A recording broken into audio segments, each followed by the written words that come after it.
Pessoal, vamos continuar aqui então com o nosso conteúdo. Vamos falar sobre a inércia, né? A inércia, ele tem um significado muito simples, na verdade. A inércia é a mesma coisa que resistência. Resistência de um corpo, no caso. Imagina só, uma mesa parada. Você tem uma mesa ali, paradinha. Por que que ela vai deixar de estar parada? Ela está no chão. Por que ela vai deixar de estar parada? Tem algum motivo para ela simplesmente se movimentar? Jamais. Para ela se movimentar, você vai ter que ter aqui, ó, pelo menos alguém, alguma pessoa aqui fazendo o quê? Empurrando ela para frente. Esse alguém é um agente externo. O estado natural, ó, o estado natural da mesa é ficar parada. Ou seja, a inércia, o que é inércia? É resistência. É resistência para deixar o corpo, no caso a mesa, em seu estado natural, que é estar parada. Então, em tese, para você poder fazer essa mesa se movimentar, vai ter que ter alguém aqui fazendo algum tipo de força. Aristóteles ele pensava de uma forma um pouco equivocada essa relação toda de movimento, força e tal. O Aristóteles achava que, na verdade, o movimento acontecia por causa da força e que se a força acabasse, o movimento acabaria também. Isso não é verdade, porque existe movimento que ele não necessariamente vai ter uma força envolvida como esse cara aqui. Você não empurra a mesa e a força está nela e ela vai gastando até acabar, por exemplo. Isso não acontece. O Galileu sacou que as coisas funcionavam de uma forma um pouco diferente. E graças a ele, deu para entender como é que funcionava esse lance da inércia, o significado da inércia e estudar melhor o movimento. Graças a ele, suas teorias e experimentos, né? E foi por causa disso que Newton, pela primeira lei de Newton, a lei da inércia, você já ouviu falar dela, vai estudar ela novamente, né? Quando falar especificamente de forças, ela se divide em duas partes. E ela é bem inteligente. Porque é o seguinte, a primeira parte você já entendeu, inclusive. Se o corpo está parado, por causa de quem? Por causa da inércia. Ele vai permanecer parado, cara, a não ser que alguma força atue sobre ele. Ou seja, o bonequinho aqui. Se ele atuar na mesa, ele está fazendo uma força. Então, sim, o objeto que está parado, a mesa que está parada, ela vai se movimentar. Então, é coerente com a primeira lei. Você vence a inércia da mesa. Só que também tem uma outra parte. Se o corpo já estiver em movimento, no caso é movimento retilíneo uniforme, que é um movimento em linha reta, tá? No plano, em linha reta e com velocidade constante. Então é como quando você tem ali um carro andando e ele está andando a 50 km por hora. Ele não vai acelerar nem vai frear, 50 km por hora. Então, movimento retilíneo uniforme, em linha reta com velocidade constante. Qual é a razão para esse objeto parar de mandar? Ou de andar mais rápido, ou andar mais devagar? Não tem razão. Se o objeto já está andando, né, o objeto está ali. Ele está andando bonitinho. Por que ele vai parar? O estado natural dele agora está se movimentando com a velocidade que ele está. Para ele parar, você vai ter que fazer o quê? Você vai ter que botar alguma coisa na frente dele, como obstáculo. Você vai ter que fazer um vento bater nele no sentido contrário para poder desacelerar ele. Você vai ter que fazer, sei lá, alguém dar um chute aqui para poder fazer esse negócio andar mais rápido. Entendeu? Para cada mudança de velocidade, seja para aumentar a velocidade, seja para diminuir, seja para parar, é necessário um agente externo.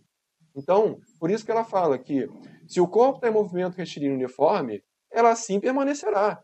Até que o quê? Uma força atue sobre ele, exatamente como no caso anterior. Então você está sempre tentando vencer a inércia, que é manter o estado natural, essa resistência. Observa aqui essa animação. A gente tem um carro aqui e um camarada sem cinto de segurança. O que acontece com ele? Pimba. Ele sai voando. Por que ele sai voando? Bom, o carro bateu onde? O carro bateu no muro. Só que só o carro bateu no muro. Então o carro tinha velocidade? Tinha. Só que o carro, ao bater no muro, ele perde a velocidade. Por quê? O que a inércia fala? Ela fala que ele tem velocidade. Mas como ele encontrou um obstáculo, o que vai acontecer com ele? Alguma força atuou nele. Mas atuou para fazer ele o quê? Parar. Então, sim, ele parou. Só que o cara está sem cinto. Se você tem um carro ali, certo? E você tem um camarada aqui dentro, se o carro tem uma velocidade, o cara está no carro, logo ele também tem o quê? A mesma velocidade. Se a velocidade do carro é 10 km por hora, o do cara é 10 km por hora também. Mesma velocidade. Só que quando o carro bate no muro, o carro para. Só que o cara está sem cinto. O que vai acontecer com ele? Ele não para. Ele vai continuar indo para onde? Para frente. Com qual velocidade? Com a velocidade que ele tinha antes. Qual era o estado natural do carro? Era andar. Qual era o estado natural do cara? Era andar junto com o carro. Depois que o carro parou, ele continuou indo com a velocidade dele e do carro que estava antes. Ou seja, isso respeita o quê? A primeira lei de Newton, o princípio da inércia. O corpo dele vai continuar em movimento até que uma força atua sobre ele. Se ele bater num outro muro aqui, paciência, aí ele vai parar, com certeza. Vamos falar agora um pouco sobre uma visão de mundo. Na verdade, duas. Heliocentrismo e geocentrismo. O geocentrismo é aquele que você já viu lá em Aristóteles, lembra? Você tinha ali o Aristóteles, que ele acreditava que a Terra estava no centro, que você tinha um mundo sublunar, supralunar, aquilo tudo. Então, para ele, a visão era a Terra no centro do universo, aí tinha a Lua orbitando, Mercúrio, Vênus, Sol e todo mundo, as estrelas no fundo. Ele defendeu isso durante enquanto vivo e todo mundo defendeu isso depois, lembra da igreja, né? Então foi uma coisa muito complicada. Um cara muito forte nisso foi o Ptolomeu, né? Ele defendeu muito essa ideia e você já nota aqui no geocentrismo que você tem os movimentos que eles começam a ficar loucões, ó. Olha os giros aqui, é um movimento confuso. Quando você vai para o heliocentrismo, o que você tem é que o Sol está no centro do sistema solar, não do universo. E você vai ter aqui, ó, os planetas orbitando ao redor e a Lua orbitando ao redor da Terra, não do Sol. Quem defendeu isso aqui? Bom, foi o pessoal bem de depois. Aí você vai ter o Copérnico, muito forte nisso, muito importante. Você vai ter o Galileu, extremamente importante nisso, como já discutimos. Você vai ter, claro, Newton, você vai ter o Kepler, Tycho Brahe, uma galera aí muito boa que conseguiu fazer o que a gente conheça hoje, o certo, né? Que seria todo mundo aqui orbitando ao redor do Sol. Você veja aqui que parece bonito esse movimento, né? Parece bonito, né? Todo mundo certinho, todos os planetas aqui ao redor. Não é bem assim que funciona, porque aqui tem um problema. Porque aqui tem um problema. Você está reparando aqui que a órbita está circular? Ela não é assim. E isso leva a um problema. Observe aqui que de vez em quando acontecia isso aqui, ó. O planeta, ele vinha fazendo um movimento e o cara ia observando, ó. Observando, observando, observando. Nicolau Copérnico, por exemplo, ele estava observando isso e de repente tinha um momento em que de repente o planeta fazia isso, cara. Ó. Ele vai, parece que ele está voltando, e depois ele continua andando para frente. Como é que pode isso? Ele está andando, ele volta, e depois ele vai para frente. Isso você observa. Por quê? Porque você está olhando os outros planetas de onde? Da Terra. Diferente daqui que a gente está olhando de cima, na outra simulação, todo mundo lá de cima bonitinho, a gente está olhando da Terra. Então a gente está olhando órbitas de planetas completamente diferentes uns dos outros, de posições completamente diferentes, e você vai ter a impressão de quando você olha no céu de que isso está acontecendo mesmo, e que parece que está voltando, mas não está. Como é que ele conseguiu contornar isso de forma assim insatisfatória? Ele criou uma coisa chamada epiciclo, que era um ciclo feito pelo planeta dentro do giro que ele dava ao redor do Sol, no caso. Né? Então, observa aqui esse planeta vermelho, que estranho. Ele está andando para frente e ele começa a voltar. Ele vai andando para frente e começa a voltar. Ele vai fazendo esse ciclo, mesmo ao mesmo tempo, ele dando essa volta aqui no planeta. E você vê essa referência aqui branca, ó, que ela vai para frente quando ele vai para frente, e de repente, ó, volta e vai para frente, exemplificando o que acontece aqui. Então, ele achava que acontecia dessa forma, mas isso está errado, em essência. Por quê? Porque ele não percebeu que essa órbita circular é que estava errada. Quem vai perceber isso? Vai ser o tal do Johannes Kepler. Né? Tycho Brahe, esse foi um camarada muito engraçado, porque ele tinha um nariz que, na verdade, estava faltando. Ele duelou com um cara quando era jovem, e o cara cortou o nariz dele. E com isso ele ficou com um buraco, de fato. E ele colocava uma prótese diziam, né, que era uma prótese de ouro com prata. Em algumas ocasiões também usava materiais diferentes para uma gala, uma festa de gala, o que for. e ele também descobriu-se depois que ele tinha até prótese de cobre, né? Então você vê que é uma figura bem peculiar, né? Só que esse cara ele foi muito importante, porque durante longos anos, décadas, ele ficou colecionando anotações sobre posição dos astros. Então ele anotava lá onde é que estava Vênus, tal, anotava durante anos, muitos anos. E você tinha um calhamaço, um papel, uma informação absurda em relação a tudo isso, das observações dele. Quem se beneficiou disso? Seu assistente. Lá no final da vida do Tycho Brahe, o Johannes Kepler, ele foi o assistente dele. E ele, além de ser, né, astrólogo lá do rei Rodolfo, você pergunta astrólogo? Não astrônomo? Sim, ele era astrônomo, mas era astrólogo, porque naquela época você tinha os imperadores, os reis que mandavam você fazer lá previsões do céu para ver se tinha guerra, para ver se teria algum tipo de fortuna chegando, enfim. Isso acontecia. Naquela época era exatamente assim que funcionava. Assim como a química era meio misturada com, né, na verdade era alquimia, era uma coisa meio mágica, né? Então isso era comum naquela época. Então ele trabalhava como astrônomo e astrólogo, só que ele era um grande matemático também. Então ele usou todo esse conjunto de observações de anos do Tycho Brahe. Ele também conseguiu observar bastante o céu, porque depois ele já conseguiu pegar o telescópio do Galileu, já conseguiu ter acesso a esse tipo de meio, desse tipo de material, instrumento que foi muito útil, né, para poder enriquecer as observações. O que ele percebeu quando ele começou a criar modelo matemático, botar lá vários tipos de translação em relação ao Sol, de órbitas? Ele notou que uma órbita se encaixava. E isso resolvia todos os problemas, que era a órbita do tipo elíptica. É uma órbita em que você vai ter o Sol não no centro, com um planeta ao redor, mas na elipse você tem dois focos. É como se fossem dois centros, tá? Então você vai ter aqui dois focos. E os planetas, eles orbitavam aqui, ó, ao redor do Sol. Só que o Sol não estando no centro, mas sim em um dos focos da elipse. Quando ele colocou isso no modelo matemático dele, resolveu os problemas. Aí sim ficou mais fácil comprovar que o nosso sistema era o heliocêntrico e não geocêntrico. E não heliocêntrico com órbita circular, por exemplo. Nessa órbita você vai ter aqui o afélio, que é uma posição quando o planeta está mais distante do Sol, e o periélio, que é quando o planeta está mais próximo do Sol. Então vai ter momento que vai estar mais perto, momento que vai estar mais longe. E ele percebeu que várias coisas, assim, na verdade, você tem as leis de Kepler e tal, mas brevemente ele percebeu coisas que, na verdade, a velocidade do planeta não é constante.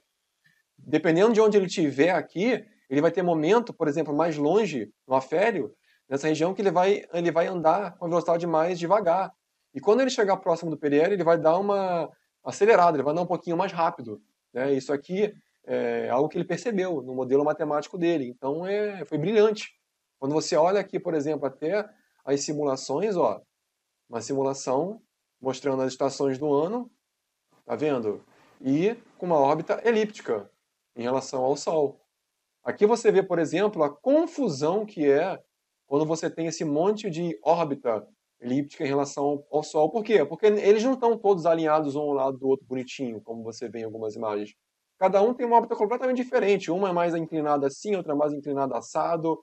Um tem uma órbita que passa muito longe do Sol, o outro bem mais perto. Por isso que cada planeta está distante de uma distância do Sol, né?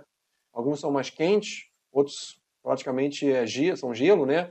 E tal. E você vê que é bem diferente do que você costuma ver nas figuras por aí, né? Não é aquela órbita circular bonitinha. Vamos falar também sobre a relatividade do movimento?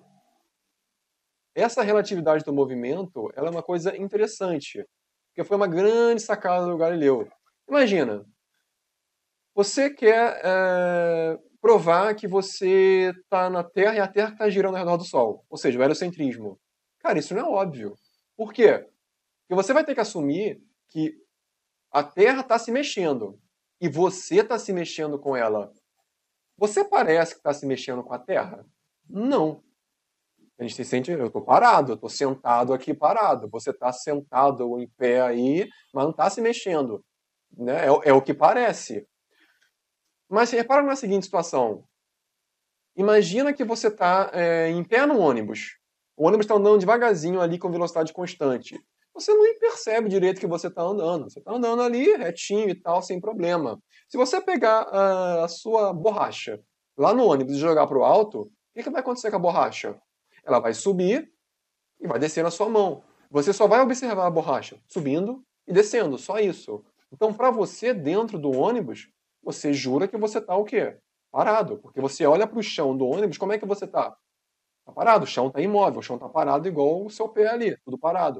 Mesmo que você suba numa escada rolante, pô, cara, você tá subindo a escada rolante do shopping, o que você percebe? Se você olhar para baixo, a escada pode estar andando, você sabe disso. Mas se você olhar para o seu pé, cara, o seu pé e o degrau, eles não estão se movimentando, eles estão parados um em relação ao outro. Então, na sua referência, que é estar no metrô, estar no trem, estar no ônibus, estar na esteira, na escada, ou o que for, sempre parece que você está parado. Se você olhar aqui essa animaçãozinha com o bonequinho, o que você vai perceber? Que o trem está se movimentando. Você sabe disso. Só que o boneco, ó, joga a bola para cima e a bola cai. O movimento da bola, segundo ele, é subir e depois descer. Ele jura que ele está parado, porque se você olhar o pé dele, ó, o chão não está se movimentando. E a bola só sobe e desce.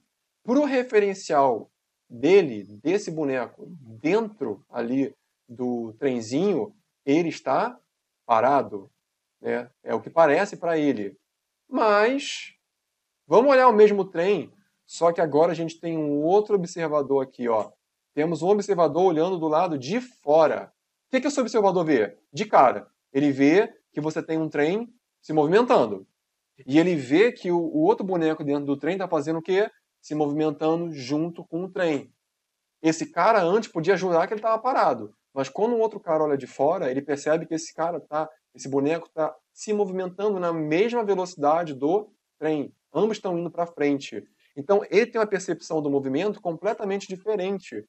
Percebe que ele vai ver a bolinha aqui, ó, sobe, sobe, sobe, sobe, sobe, sobe, sobe, sobe, desce, desce, desce, desce, desce. Que movimento é esse que está acontecendo? Ó, ele percebe que é uma parábola. A bolinha vai subindo e vai descendo. Por que isso acontece? Porque, de fato, o bonequinho está jogando a bola para cima e a bola sobe, como a gente viu no outro desenho aqui. Só que a bola também vai descer. Só que a bola não só sobe e desce, ela também vai para onde? Para frente. Ela sobe indo para frente. Quando chegar lá no máximo, por causa da gravidade, ela vai descer, porém indo para frente. Por quê? Porque a bolinha está junto com o cara que está junto com o trem. Se ela foi abandonada com o trem em movimento, por que essa bolinha vai deixar de estar em movimento? Lembra? Inércia. O cara continua indo para frente, o trem continua indo para frente e a bolinha continua indo para frente. Então a percepção do movimento desse cara é completamente diferente. Então, na Terra a gente não tem como saber, ah, nossa, eu sei, eu estou em movimento. Não, não tem como saber. Porém, se tivesse um observador de fora da Terra, ele sim seria capaz de olhar, olha, a Terra está se movimentando em relação aqui ao Sol, e eu estou vendo as pessoas lá dentro se movimentando junto com a Terra. Claro que isso é muito difícil de fazer. Porém, pensando, raciocinando em cima disso, a gente consegue concluir que isso sim é possível. E isso ajudou a gente ter um movimento ali relativo entendido e que o heliocentrismo era o correto, na verdade. Estamos sim girando ao redor do Sol. Então, por hoje é só e até a próxima.